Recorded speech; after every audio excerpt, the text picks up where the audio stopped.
हे शानदार गंगा, हे पुरबहार गंगा, गंगोत्री से निकली कैसी उछल उछल कर, और पर्वतों से उतरी पहलू बदल बदल कर। सूरज बिखेरता है किरणों के हार तुझ पर, और करती है हवाएं नक्शो निगार तुझ पर। सब पर है निसार तुझ पर, सब है निसार गंगा। हे शानदार गंगा, हे पुरबहार गंगा, हिंदुस्तानियों की हरदम है तू पुरानी। दुनिया में कोई दरिया तेरा नहीं है सानी, है तेरा साह पानी अमृत की धार गंगा। हे शानदार गंगा, हे पुरबहार गंगा। गंगा वह नदी जिसने भारत की उत्पत्ति और भारत का इतिहास देखा है। गंगा वह नदी जिसने भारत की प्राचीनतम सभ्यताओं को बसते हुए देखा है। गंगा ने मौर्यों से लेकर मुगलों तक को अपने जल से सींचा है, और अगर गंगा न होती तो दुआब के क्षेत्र में जीवन पॉसिबल नहीं होता। दोस्तों, मैं जिस जगह पर बैठा हूँ, इसके पीछे का जो दृश्य आपको दिख रहा है, यह प्रयागराज का संगम क्षेत्र है। यहाँ पर गंगा, यमुना और सरस्वती तीन नदियाँ मिलती हैं। इस संगम की बात करेंगे, लेकिन सबसे पहले बात करते हैं इन तीनों नदियों का इतिहास, कैसे ये उत्पन्न हुई और यहाँ तक कैसे पहुँची। गंगा की बात पहले करते हैं। गंगा भारत की सबसे पवित्र नदी मानी जाती है। दोस्तों, गंगा की उत्पत्ति दो तरह से बताई जाती है, एक भौगोलिक तो दूसरा पौराणिक। पहले बात करते हैं भौगोलिक उत्पत्ति की।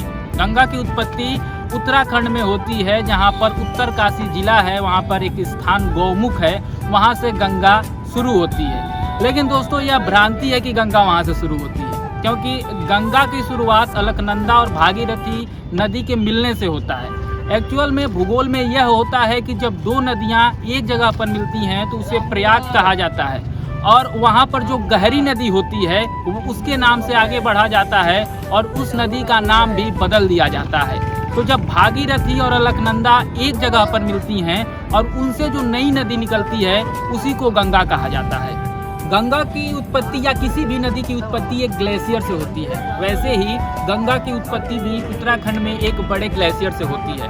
दोस्तों, 2510 किलोमीटर टोटल ट्रेवल करती है गंगा, भारत, बांग्लादेश और नेपाल को मिलाकर।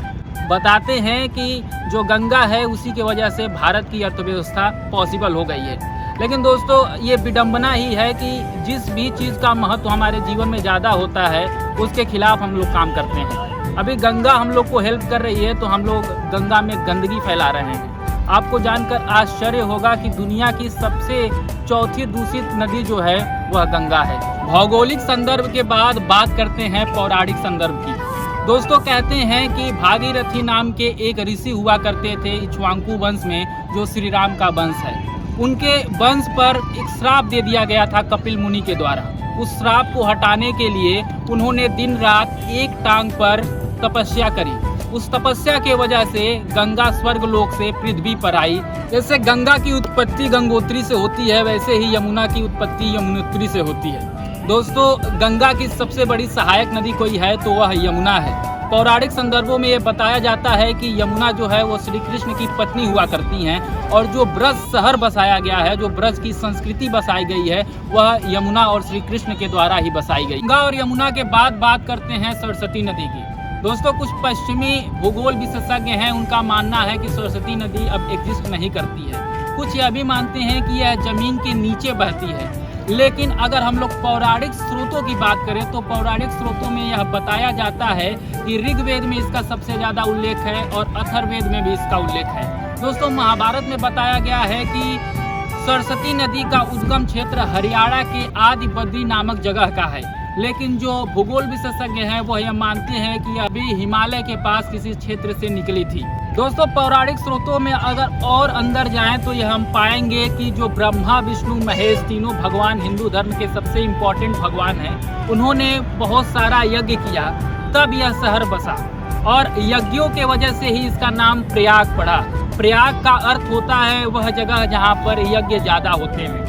दोस्तों, कहा जाता है कि यहाँ पर तीनों देवताओं के यज्ञ के बाद एक पेड़ उगा, जिसका नाम अक्षयवट वृक्ष है। दोस्तों, कहा जाता है कि मुगल बादशाह औरंगजेब ने इसे जलाने और कटाने का भी प्रयास किया, लेकिन यह पेड़ तब से लेकर, यानी प्राचीन काल से लेकर आज भी प्रयागराज में विद्यमान है।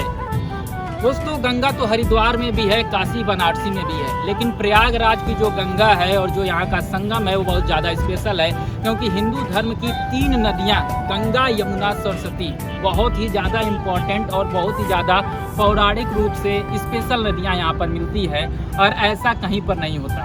दोस्तों अगर आपको ये वीडियो अच्छा लग रहा है, इंफॉर्मेटिव लग रहा है, तो वीडियो को लाइक करें और चैनल को सब्सक्राइब करें और ज़्यादा जानने के लिए इंस्टाग्राम पे भी जुड़ जाएं। बहुत बहुत धन्यवाद।